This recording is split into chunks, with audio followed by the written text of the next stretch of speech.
Pon sobre tus siervos el testimonio del convenio. Y la última línea, a fin de que tu pueblo no desmaye en el día de tribulación. Mis queridos hermanos y hermanas, estamos viviendo en días de tribulación, días difíciles, días de pandemia, una época singular en nuestras vidas. Pero el Señor dice que si ponemos sobre nosotros el testimonio del convenio, no vamos a desmayar. Ese es el poder del templo, el poder de nuestros convenios que hemos tomado sobre nosotros como miembros de la Iglesia de Jesucristo. Es el poder que la gente en la estaca de los límites de esperanza, la estaca de esperanza, necesitan en sus vidas. Ellos vivan cerca del templo. De sus hogares ellos pueden ver la casa del Señor. Ellos tienen que bautizarse, recibir el don del Espíritu Santo y caminar hacia el terreno del Señor y buscarlo ahí para que ellos tengan el poder del convenio. Es interesante para mí que la última vez que nos juntamos con la primera presidencia y el quórum de los 12 apóstoles, el presidente Nelson nos enseñó un poco acerca del templo. Es hermoso que la última vez que él pudo capacitarnos como autoridades generales, él habló del templo. Él dijo lo siguiente: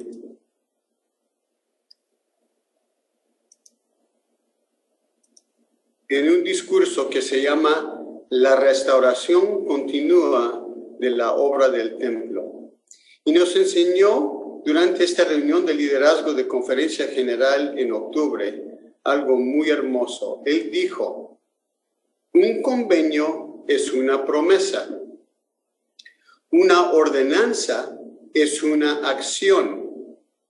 Los procedimientos se pueden adaptar en diferentes templos.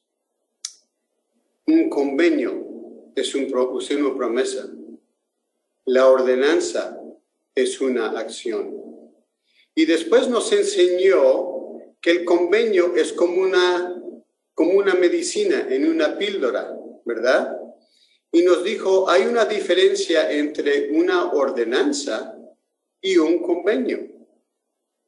La ordenanza es la cápsula de gelatina, donde tiene dentro de ello la medicina, y la medicina es el convenio. Qué interesante que él, siendo un doctor, ese fue su oficio, ¿verdad? Antes de ser apóstol, él nos enseñó y nos dijo que hay gran poder en un convenio, que el convenio es la medicina, es la fortaleza que podemos tener íntegra, que el Señor nos ama y que nos quiere. ¿Cómo podemos nosotros recibir ese convenio? A mí me llama la atención mucho el proceso en que llevamos sobre nosotros el nombre de Dios sobre nosotros. En Apocalipsis nos enseña algo muy interesante Juan, el apóstol. En el capítulo 7 nos enseña el proceso en que uno recibe el nombre de Dios sobre sí mismo. En Apocalipsis capítulo 7, versículo 1 dice esto, y simbólicamente vamos a tener que entender bien el procedimiento o el proceso. Y después de estas cosas, dijo, vi a 4 ángeles que estaban de pie en los 4 ángulos de la tierra, deteniendo los 4 vientos de la tierra para que no soplase viento sobre la tierra, ni sobre el mar, ni sobre ningún árbol. Y vi otro ángel que subía de donde salía el sol y que tenía el sello de Dios vivo. Fíjense, él tenía el sello de Dios vivo y clamó con gran voz a los 4 ángeles a quienes se les había dado el poder de hacer daño a la tierra y el mar. Fíjense, estos ángeles venían ya para llevar a cabo simbólicamente los juicios del Señor en los últimos días, cuando el Señor venga y seramos juzgados de Él. Pero fíjense lo que dice el ángel, diciendo: no hagáis daño a la tierra, ni el mar, ni a los árboles, hasta que hayamos sellado en sus frentes a los siervos de nuestro Dios. Interesante que el Señor dice que este ángel puede sellarnos en nuestras frentes el sello de Dios. Mucha gente a veces se imagina que es un número, que alguien nos pone algo en la frente o que en el templo nos ponen algo en la frente. No es eso, mis queridos hermanos y hermanas. Es que en nuestra cara podemos demostrar en nuestro rostro el convenio que el Señor ha puesto sobre nuestras cabezas. La gloria que reposa sobre nosotros porque hemos estado en su casa y hemos aumentado en santidad y en gozo y en felicidad. Es interesante para mí que esta misma enseñanza se encuentra en el libro de Ezequiel, en el Antiguo Testamento, capítulo 9, versículos 1 al 6. Fíjense bien, la misma enseñanza se encuentra ahí simbólicamente. Y clamó en mis oídos, este es Ezequiel, con gran voz diciendo: los verdugos de la ciudad se acercan, y cada uno trae en su mano su instrumento para destruir. Otra vez, este es simbólicamente el juicio del Señor, los últimos días. Y he aquí, 6 varones venían del camino de la puerta de arriba, que mira hacia el norte, y cada uno traía en su mano su instrumento para destruir. Y entre ellos había un varón vestido de lino, el cual traía a su cintura un tintero de escribano, y al entrar se detuvieron junto al altar de bronce. ¿Quién es este joven o este varón vestido de lino? Son los trabajadores del templo, el presidente y la hermana Pérez. Vestirse de lino quiere decir que están vestidos en las ropas sagradas del sacerdocio, ¿verdad? Y tenía en la cintura un tintero que estaba escribiendo, ¿verdad? Y al entrar se detuvieron junto al altar de bronce. En otras palabras, estaban entrando ya al templo, ¿verdad? Simbólicamente. Entonces Ezequiel sigue: y la gloria de Dios de Israel se elevó encima del querubín, que es el lugar santísimo, sobre el cual había estado, hacia el umbral de la casa, y llamó Jehová al varón vestido de lino que tenía en su cintura el tintero de escribano. ¿Por qué lo llamó? Fíjense bien.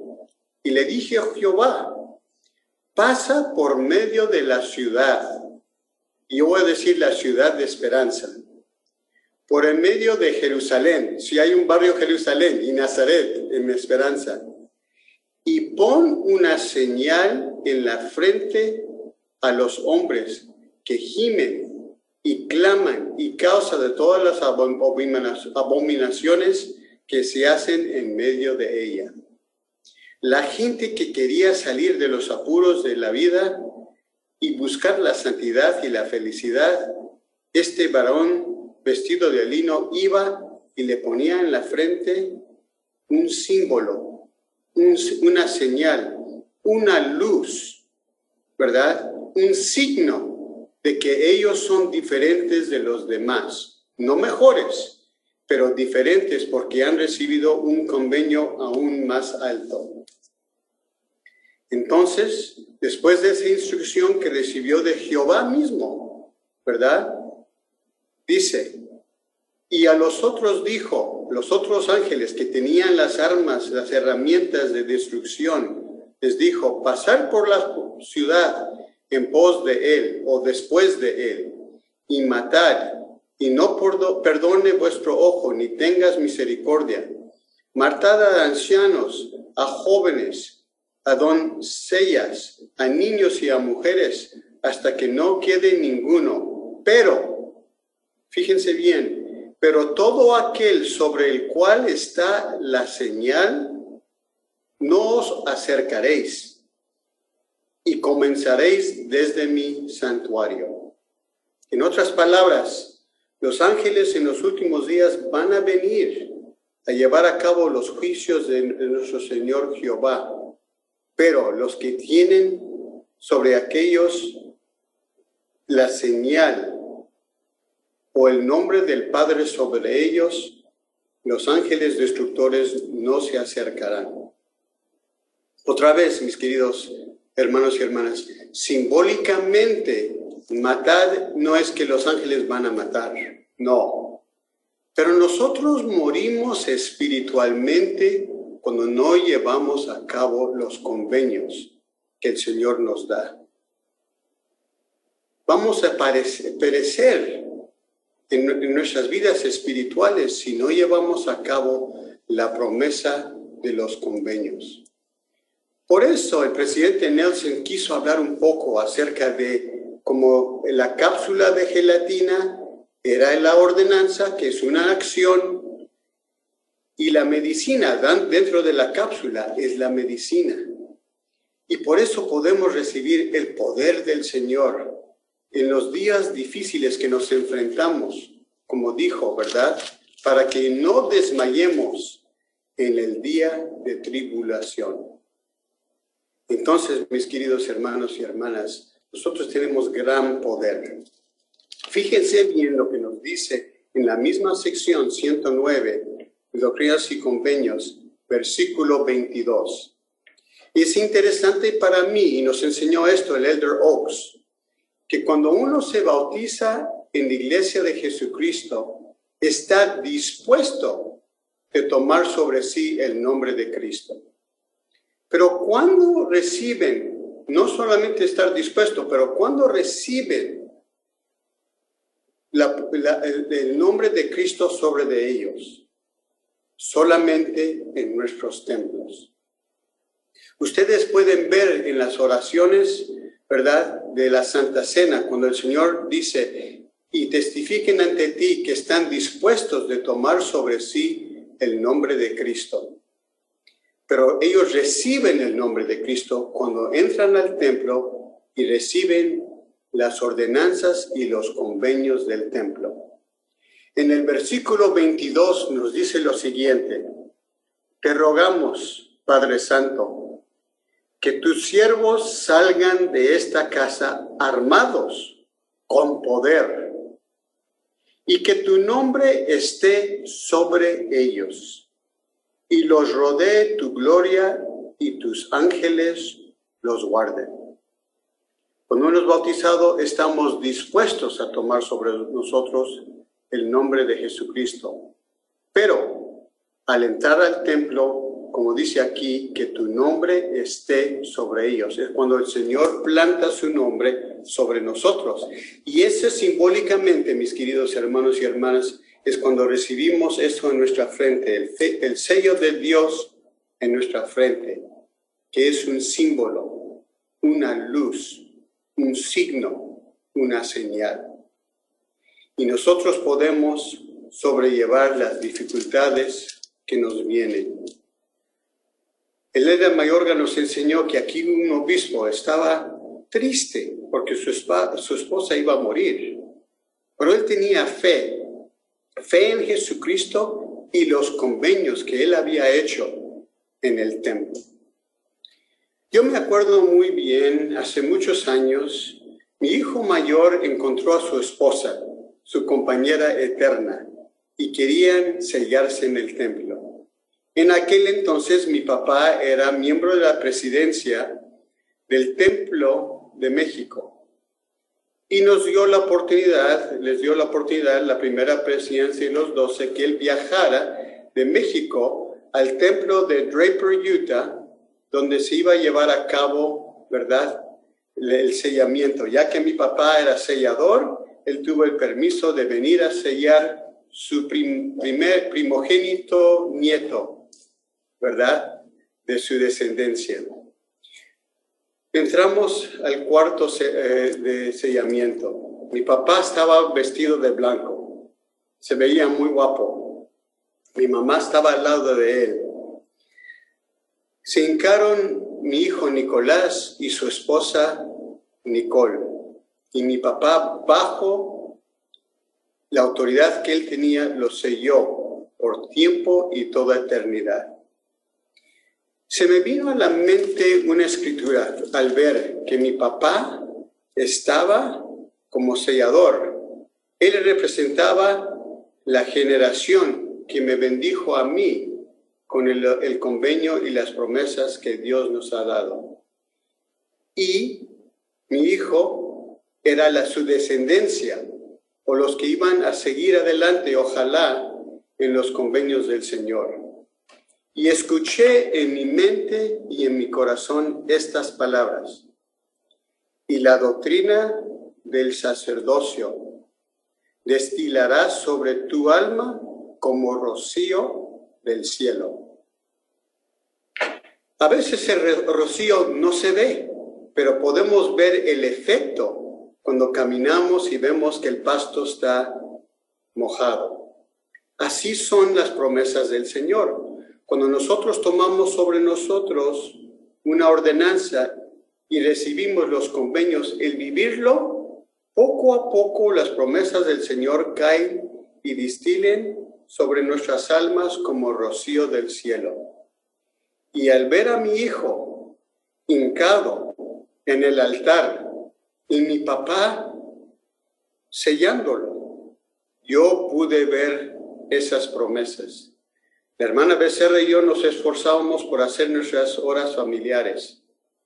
Nos esforzábamos por leer las escrituras como familia.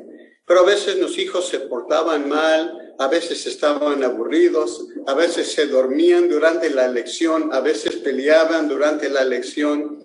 Los niños más pequeños durante la hora familiar estaban en el suelo jugando con juguetes, pero nosotros seguíamos porque sabíamos que la doctrina del sacerdocio destilará sobre sus almas con el tiempo. Las promesas del Señor llegarán a nuestras oportunidades. Últimamente, mis queridos hermanos y hermanas, yo tuve el privilegio de sellar a uno de mis hijos antes de venirme a Perú. Les quiero, si me dan la oportunidad, de enseñar ese día en que mi hijo se casó con su esposa, mi otro hijo. No sé si pueden ver aquí está mi hijo Seth, que habló mi esposa, que él estuvo en la misión de Quetzaltenango, su esposa Shani, y aquí estamos todos mis hijos ya sellados, ¿verdad?, en el templo. Y fue mi privilegio sellar a mi hijo Seth, ¿verdad?, a su esposa en el templo de Draper. Y tuvimos una gran oportunidad de estar con ellos en el templo. Entonces, mis queridos hermanos, yo he visto en mi vida cómo la medicina puede bendecirnos a nosotros, los convenios, si tomamos en serio las promesas que hemos hecho con Dios. Acabo otra vez con la cita. Pon sobre tus siervos el testimonio del convenio, a fin de que tu pueblo no desmaye en el día de la tribulación. En otras palabras, mis queridos hermanos, la pandemia no debe de tomar ventaja de nosotros. Nosotros debemos de tomar ventaja de la pandemia. Yo les testifico que Jesús es el Cristo, Sus promesas son reales. Nunca voy a olvidar estar en ese cuarto celestial en Trujillo, donde yo pude sentir el poder del Altísimo en mi vida. Yo les testifico de la veracidad de estas cosas y se los dejo en el nombre de Jesucristo. Amén.